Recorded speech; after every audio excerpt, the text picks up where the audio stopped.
Salut et bienvenue sur ma nouvelle vidéo sur la cure de sébum. On en parle beaucoup en ce moment. Êtes-vous pour, êtes-vous contre? On en parle tout de suite. Alors personnellement moi je ne le ferai pas car je ne supporterai pas.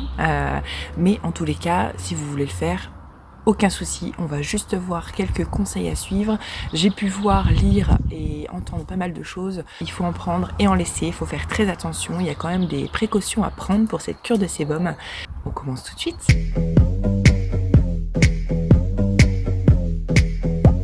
Apparemment, ça permettrait de redonner du volume. Pour les personnes qui ont des cheveux gras, ça permettrait d'avoir les cheveux moins gras dans le temps. Ils peuvent aussi être plus doux, plus brillants. Certaines personnes tiennent 1 mois pour cette cure de sébum. D'autres personnes tiennent 15 jours. Voilà, j'entends des personnes qui tiennent très très bien. Il y en a d'autres qui souffrent. Donc quand il s'agit de souffrir, c'est pas le but. Donc vous pouvez stopper évidemment votre cure de sébum. Ça doit être vraiment quelque chose de simple à faire et pas quelque chose d'invivable, pas quelque chose d'insupportable. C'est pas le but de la cure de sébum, bien évidemment.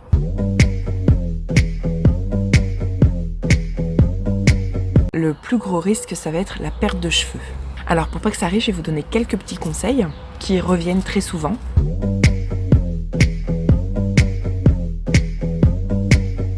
Il faut savoir qu'une cure de sébum, c'est quand même de l'entretien. À savoir, il faut brosser ses cheveux 3 fois par jour avec une brosse douce, à poil de sanglier par exemple, pour faire redescendre le sébum sur toute la longueur, pour dépoussiérer le cheveu, et afin que le sébum ne reste pas plaqué là à la racine sur le cuir chevelu et n'étouffe le cheveu. C'est de là que peut venir la perte de cheveux.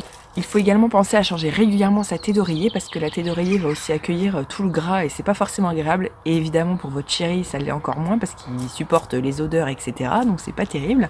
Donc pensez à changer votre tête d'oreiller régulièrement. Question d'hygiène aussi et de logique évidemment. Ça permettra aussi que votre chéri ne déserte pas le lit conjugal et aille dormir dans le fauteuil. Il faut pas juste attacher ses cheveux, les abandonner pendant 1 mois. Non, c'est pas ça du tout, c'est de l'entretien. Vraiment il y a des risques donc faites ça correctement si vous souhaitez qu'il y ait du résultat. Il est conseillé également de masser votre cuir chevelu. Voilà, pour aérer votre cuir chevelu, il faut bien le masser un petit peu tous les jours, c'est très très bien. Je rappelle que je vous fais bien évidemment un petit mix de toutes les informations que j'ai pu voir et lire et regarder sur internet. Donc j'ai vraiment pris le bon, j'ai laissé le mauvais et j'ai vraiment essayé de vous faire un bon petit mix de tous les conseils que je peux vous apporter.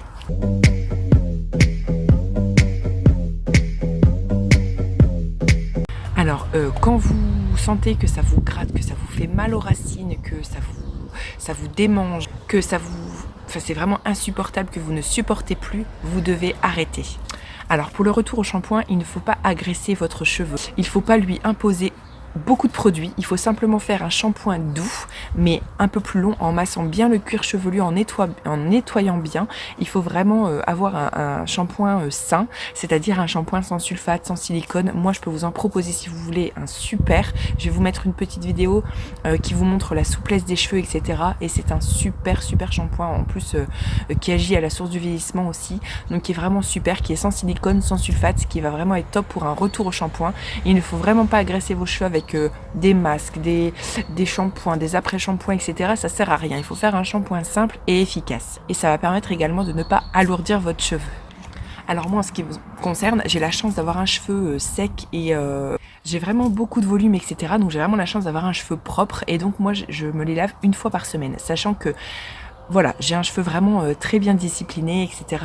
Il y a juste au niveau des brushings que c'est un peu plus compliqué parce qu'ils sont tellement épais et ondulés que... Voilà, bon maintenant aujourd'hui j'ai la bonne technique comme vous avez pu le voir sur la petite vidéo.